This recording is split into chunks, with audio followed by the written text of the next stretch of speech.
very important hearing on election subversion, a growing threat to electoral integrity. This is a very necessary conversation that we must have. Thank you to the four witnesses for your testimony today. It's been very valuable in this process. I'm going to start with Ms. Ramachandran. I'm not sure I'm pronouncing that right. I'm sure I'm not pronouncing it right, but let me start with you, please. In your written testimony and in the report, Election Officials Under Attack, you discuss how disinformation, including the unprecedented lies of the Stop the Steal movement, have directly impacted election officials.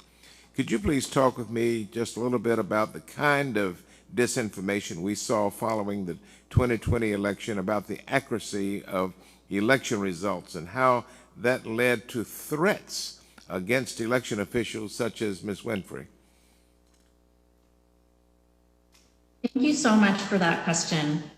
So many of the election officials we spoke with talked about the fact that they started receiving numerous phone calls from members of the public with questions about how votes were counted, the types of machines that were used, that sort of thing. And these phone calls themselves took an emotional and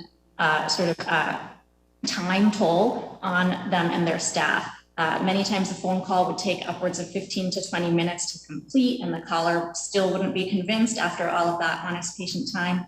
And it was an emotional toll because many times the callers were essentially accusing election officials and their staff of themselves having committed some sort of widespread fraud. And that's a particularly stinging accusation when the truth is that election officials and their staff performed like heroes to ensure that everyone could vote safely and securely and that every eligible voter's vote would be accurately counted.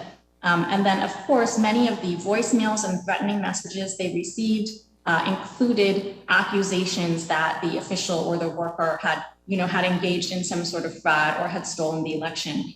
So they saw a clear connection between that disinformation and the threats that they were receiving. And I will also note that many election officials noted they had never experienced anything like this before in terms of the volume of calls and the amount. Now, I know the Brennan Center has done a lot of research in this area, and I know you've done some as well. Let me ask you this. You've mentioned some of the policy recommendations that you all have come up with. Can you give me one or two other policy recommendations that you may not have mentioned earlier in your testimony?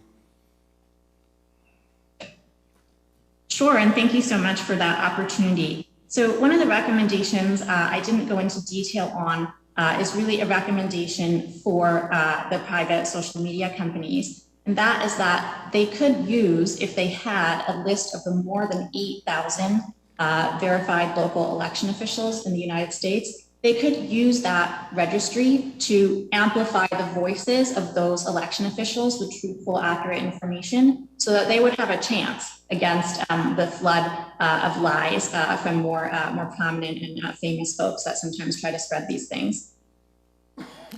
All right, let me go to the distinguished clerk from the great city of Detroit. Thank you very much for your testimony.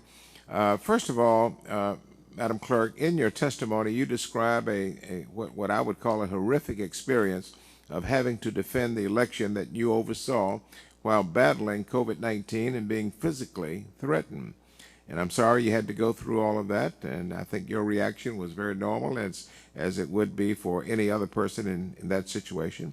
How have these threats and the intimidation and the unfounded questioning of the validity of the elections process impacted your staff?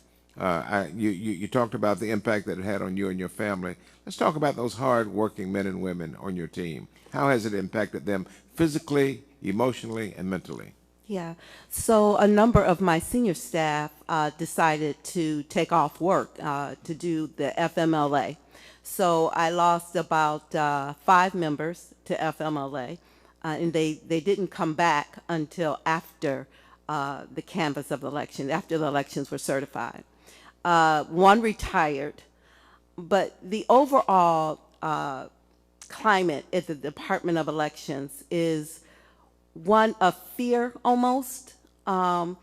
People are wanting to retire. Those of us that came down with COVID-19, Two of my senior staff were hospitalized with it. Because this was all happened after the election. We processed 1,000 ballots a day. These are ballots that are processed in person during the COVID. And yes, we had our protective gear on, but we all suffered That's what I with suspected. COVID-19. That's what I suspected. Thank you very much for that, and please share with your employees that we appreciate their work, Thank you. regardless of their party affiliation. We Thank you. appreciate their work. And we Thank you. appreciate yours. I yield back. Gentleman's time is expired, and the